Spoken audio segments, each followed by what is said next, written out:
Hi everyone, IT Business Analyst 101 сурал хичээлүүдийн маань 2 дахь хичээлд тавтай морил. За тэг өмнөх хичээлээ болон интро видеогоо үзэж амжаагүй байгаа бол тэр хоёроо эхэлж үзээд тэгээд энэ видеогоо үзэж үзээрэй гэж хэлмээр байна. За тэгээд өнөөдрийнхөө хичээлээр IT-ийн баг буюу technical багт хин ордгийн за тэр хүмүүстэйгээ тэр одоо ажилтнуудтайгаа бизнес аналист маань ямар холбоо хамааралтайгаар үр уралтайгаар ажилладаг вэ гэсэн сэдвээр ерөнхийд нь мэдээлэл өгөх чиглэлээр бэлдсэн байгаа. За үүн дээр нэмэгдээд IT-ийн төслүүд гэж яриад идэг IT projects. За энэ тэнд одоо IT-ийн төсөл дээр ажилладаг, IT-ийн салбарт ажилладаг хүмүүстэй таарлах юм бол ихэнхдээ за би ийм project дээр ажиллаж байгаа, team project дээр ажилласан гэх мэтчлэн яриад идэг.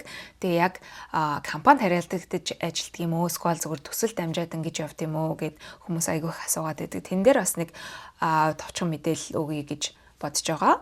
За тэгээ дараагийнх нь нэг cover хийх сэдэв бол software development life cycle буюу Америкийн стандартад нийцсэн за олон улсын стандартад нийцсэн софтверийн бүтээгдэхүүнүүд ямар шат амжилтуудыг дамжиж хэрэглэгчдийн гар дээр хүрдгийг за эдгээр шат амжилтууд дотроо бизнес аналист маань бас яаж оролцож ажилладаг талаараас мэдээлэл хүргэнэ. За тэгээд IT-ийн баг нь мэдээж ахаад ямар том төсөл дээр ажиллаж гинөө, жижиг төсөл дээр ажиллаж гинөө, за том компани IT-ийн department ч юм уу, IT team байна уу гэдгээс шалтгаалаад мэдээж хэрэг дотроо өөр байна.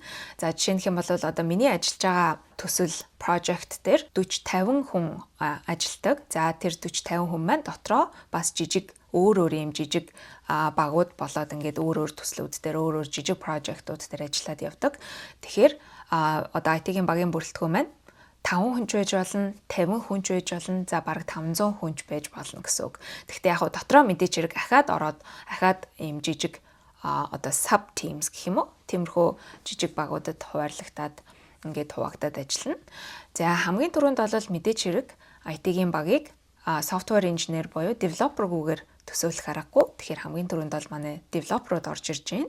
За мэдээч хэрэг business analyst-ууд маань байгаа. Үнэхээр дараагаар UI UX дизайнерууд байж болно. За эдгээр хүмүүс маань болохоор тухайн бүтээгдэхүүний одоо cosmetic part буюу яг яаж харагдах уу, хүмүүс одоо яаж энэ аппликейшнийг хэрэглүүл илүү амар байдлаар хэрэглэх үү гэх мэтчлэн дизайнуудыг нь гаргадаг. За үүнийхээ дараагаар QA инженерүүд буюу Quality Assurance Engineers эдгээр хүмүүс маань ихэнхдээ одоо тестрүүдээс бүрддэг.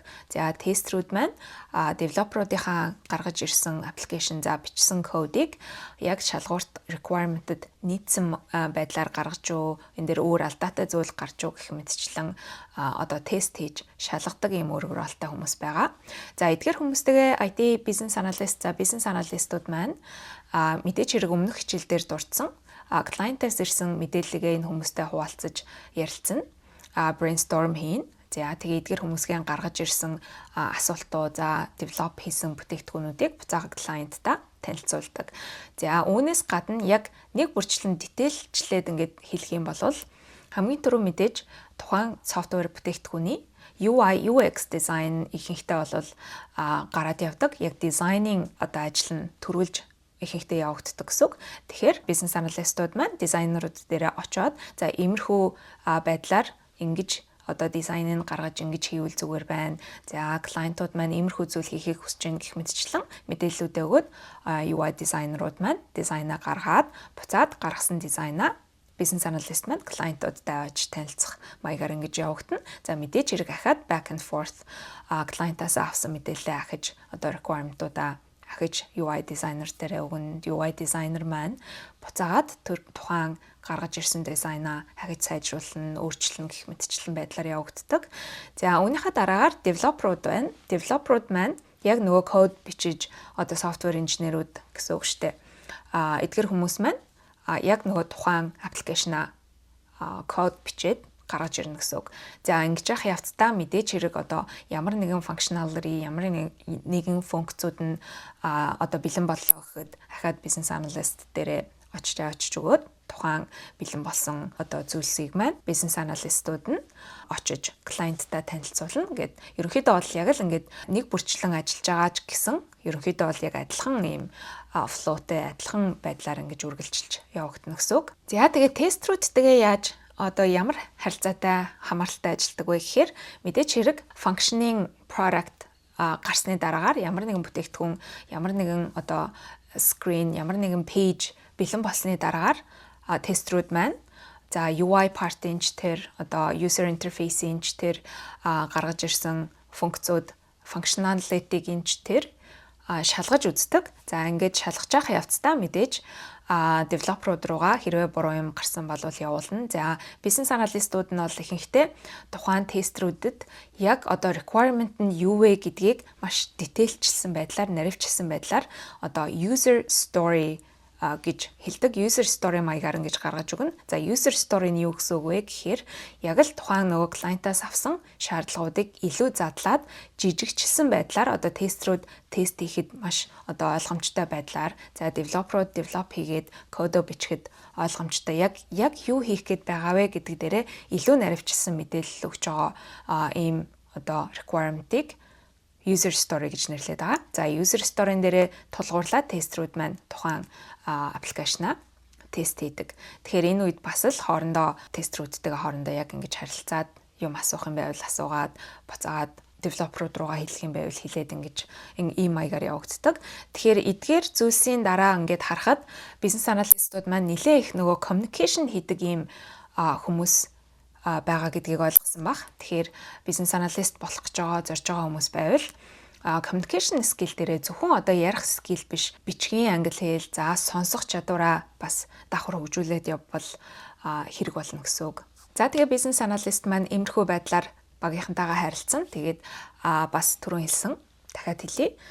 Багийнхаа том жижигээс за тухайн төслийнхаа том жижигээс хамаарат одоо 2-3 девелоперч ажиллаж болно. За бүхэл бүтэн бүр девелоперуудын багч ажиллаж болно. 2 тестер, 1 тестер гэх мэтчлэн тоо нь бол дотроо өөр болоод явна. За IT-ийн төсөл гэд болоод ирэхээр за Америкт хамгийн том ажиглагддаг зүйлс маань ямар ч байгууллага за ямар ч газар компани бүтээгдэхүүн хөгжүүлэлт явууллаа гэхэд тэрийгээ ер нь бол төсөл гэж нэрлэдэг IT project. IT-ийн төсөл. За уг төсөл чинь одоо нэг байгууллага хэдэн ч төсөл одоо simultaneously нэг дор ингэж явуулж болно гэсэн үг. Тэгэхээр ямар нэгэн төсөл дээр би team төсөл дээр ажиллаж байгаа, team төсөл дээр ажиллаж исэн гэж ярих юм бол тухайн хүн маань мэдээч хэрэг нэг компанид харьяалагдаж ажиллаж байгаа. Гэхдээ тухайн компани дотроо ингээд өөр төсөл боловсруулад явдаг учраас компани дотроо өөр төсөл дээр очиж ажиллаж болно. За зарим тохиолдолд яадаг вэ гэхээр компаниуд IT-ийн сервис үйлчилгээ үзүүлдэг ийм бизнесүүд компаниуд дээр очоод за манайх нэг ийм аппликейшн хиймээр байгаамаа танай компани манай одоо компанитай гэрээ хийгээд энийг одоо девелоп хийгээд энийг хөгжүүлээд өгч чадах уу гэдэг юм уу. За нэг бол тендер зарлаад тухайн тендер дээр IT сервис үйлчилгээ үзүүлдэг компаниуд маань одоо оролцоод тендертэй яалсныхаа дараагаар тухайн project дээр өөрийнхөө одоо тэр IT-ийн үйлчилгээ үзүүлдэг компани ажилчдаа тэр өөр байгууллагын төсөл дээр авчиж бас ажилуулдаг ийм practice нэлээ их ажиглагддаг. За тэгэхээр миний хувьд ч гэсэн одоо би яг нэг компани IT-ийн үйлчилгээ үзүүлдэг компанид ажиллажлаа гэж бодоход одоо government-ийн ч байд юм уу те засгийн газрын ийм том байгууллагуудын IT-ийн project-ууд дээр очиж ажилладаг гэсэн үг. Одоо contractor маягаар гэрээт ажилчид гэх юм уу? Тийм маягаар очиж бас ажилладаг. Тэгэхээр IT-ийн төсөл гэдэг маань ерөөсөө л эдгээрийгээ хэлээд байгаа. Тэгэхээр IT-ийн төсөл дээр мэдээч хэрэг project manager-ууд буюу тухайн төслийн багийг удирдах ажиллаж байгаа менежерүүд нь байна. За тэгээд дотроо developer-уудын багч байд юм уу? Тестерүүдийн багч байд юм уу? Ингээд өөр багууд маань яг энэ нэг төслийн доор ингээд ороод ажиллаад явдаг гэсэн үг. За тэгээд үүнийхээ дараагаар Software Development Life Cycle буюу SDLC гэдэг нэг terminology гэх юм уу? Ийм үг хэллэг IT-ийн салбарт одоо ажиллаж байгаа хүн болгоо мэдчих хэвээр баг ихэнх хүмүүс нь сонссон байх. Яг нөгөө IT-ийн салбар руу орё гэд сонирхож байгаа хүмүүсийн хувьд бол сонссон байх гэж бодож байна. За энэ мань юу гэсэн үг вэ гэхээр ерөөсөө ямар нэгэн софтвер бүтээгдэхүүнийг яг ингээ хөгжүүлж эхлэе гэсэн санаа гарснаас хойш тухайн бүтээгдэхүүн хэрэглэгчдийн гар дээр очтлох ийм шат дамжлагуудыг л ерөөсөө software development life cycle гэж хэлээд байгаа. Эхлээд төгсгөл хүртэл гэсэн үг. За эдгээр одоо шат дамжлагууд дотроо ямар шат үе шатууд ордог вэ гэхээр хамгийн түрүүн бол мэдээж хэрэг discovery phase буюу яг ямар бүтээгдэхүүн хийхийг зорж байгаа, одоо яг нөгөө initiate хийж гаргаж ирж байгаа энэ хамгийн эхний шатыг бол discovery phase гэж хэлдэг. За зарим тохиолдолд initiation phase гэж нэрлэж болно. За энэ үе шатуудын үеэр IT бизнес аналистууд маань нэлээд завгүй ажилдаг. Ягаад тэгэхээр мэдээч хэрэг нөгөө клиентуудаасаа мэдээллүүдээ авна, бизнес requirement-уудаа цуглуулна, бичиг баримтуудаа хийж баримтжуулж авна, буцаагаад IT-ийн багийнхандаа очиж олсон мэдээлэлээ хүргэнэ гэх мэтчлэн яг одоо хамгийн busy үе нь бол миний хувьд бол яг энэ discovery phase дотор явагддаг. За дараагийнх нь шат амжилах нь гэхээрээ designing phase. За design гэхээр мэдээж түрүүнд дурдсан UI дизайнерууд, UX дизайнерууд маань тухайн бүтээгдэхүүн яг ямархуу өнгө үзэмжтэй, ямархуу байх талаар дизайнаа гаргадаг гэсэн үг. Тэгэхээр мэдээж бас бизнес аналист маань энэ үе шатад дизайнеруудтайгаа хамт ажиллаад ингээд оролцоо явна гэсэн үг. Гэхдээ мэдээж хэрэг яг нөгөө эхнийхээ phase-тэй харьцуулахад яг нөгөө defined requirements буюу яг ингээд шалгуурууд нь ихэнхдээ тодорхой болчихсон байдаг учраас буцаагаад яг энэ шалгууруудаа дизайнеруудтай очиж өгөөд ингээд хамтраад ажиллаад явна гэсэн үг. За үүнийхээ дараагаар яг нөгөө implementation буюу developer-ууд маань кодоо бичээд яг аппликейшныхаа нөгөө дүр төрхөө олоод эхэлж байгаа энэ үеийг implementation phase гэж нэрлэж байгаа. За энэ phase дотроо бол мэдээж хэрэг бизнес аналистууд маань developer-уудтайгаа илүү тулж ажиллана. За developer-ууд клиентуудынхаа хооронд liaison маягаар бас ингээд communication-ыг хариуцаад ингээд ажилладаг ийм phase байгаа. За үүнийхээ дараагаар тестрүүд маань орж ирж байгаа. Testing and integration phase. За энэ phase дээр энэ үе шатн дээр юу хийдэг вэ гэхээр мэдээж хэрэг developer-уудын гаргаж ирсэн application тестрүүдэд бэлэн болж байна гэсэн үг. Тестрүүд маань ороод аппликейшнаа тест хийгээд за энэ үеэрээ девелоперууд маань бас нөгөө тусдаа девелоп хийсэн пэйжүүдэд интегрейт хийгээд яг нөгөө аппликейшн маань софтвер аппликейшныхаа зөв дүр төрхөө олж эхэлж байна гэсэн үг. За энэ фейс дээр энэ үе шатн дээр мэдээж ахаад бизнес аналистууд маань оролцоод явна, тестрүүдтэйгээ ажиллаад явна.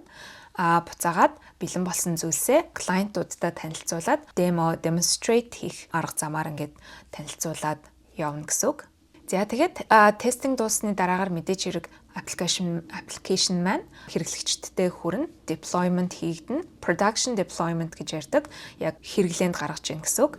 За тэгээд ингээд хэрэглээнд гараад явж байгаа application-ыг цааш нь үргэлжлүүлж авч явж байгаа энэ хамгийн сүүлийн phase маань maintenance phase гэж орж ирж байгаа. За maintenance гэдэг маань угаасаа л яг ингээ ongoing тухайн application шаардлагатай fix одоо засаж анзлах юм байвал засаж анзлана, enhance хийж сайжруулах юм байвал бас сайжруулж явдаг. Одоо засварын үе гэх юм уу? Засвар үйлчилгээг нь үргэлжлүүлээд ингээд ongoing support хийгээд явдаг энэ хамгийн сүүлийн үе шатыг бол maintenance гэж байгаа.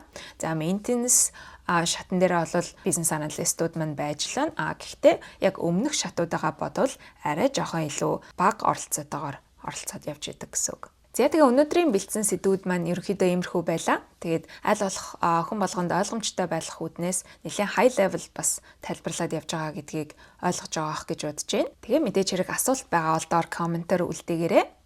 Ингээд дараагийн хичээл хүртлээ. Түр баяртай.